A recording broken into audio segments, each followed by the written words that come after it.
Today's moment of gratitude, as I mentioned, is going to kick us off into a series this week of looking at the power of community. The power of community and the power of collective action. And today's moment of gratitude quote is brought to you by someone by the name of Jean Vanier. I don't know this person. Jean Vanier is how we would say it in English. Jean Vanier is how I think it's pronounced. But what they said was the following. One of the marvelous things about community is that it enables us to welcome and help people in a way that we couldn't as individuals.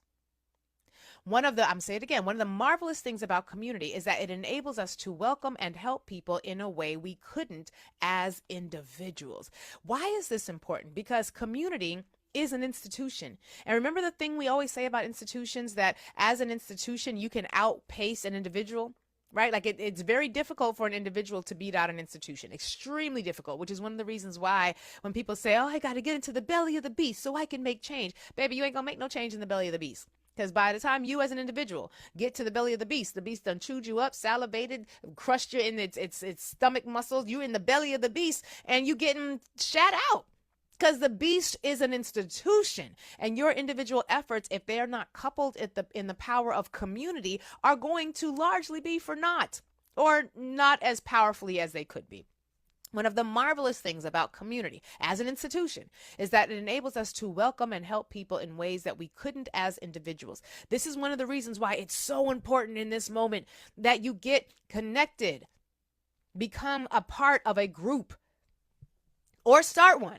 If there's no groups doing the work that you think your community needs, we are going to experience in this year, in this era, the power of collaboration, the power of coming together, but you can't do it and you can't manifest that in the same way if you're operating as an individual as opposed to operating as a part of a collective. And I really want us to be clear about this because the reality is right now, we need each other.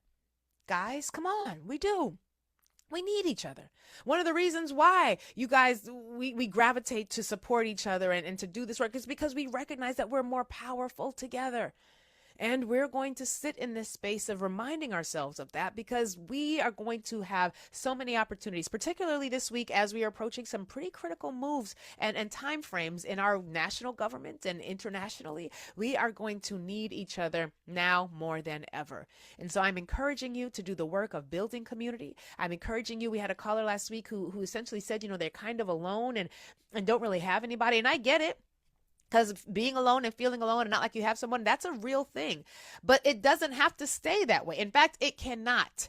We have to do the work of building community wherever we find ourselves because it is community that will sustain us. It is community that will empower us to sustain each other.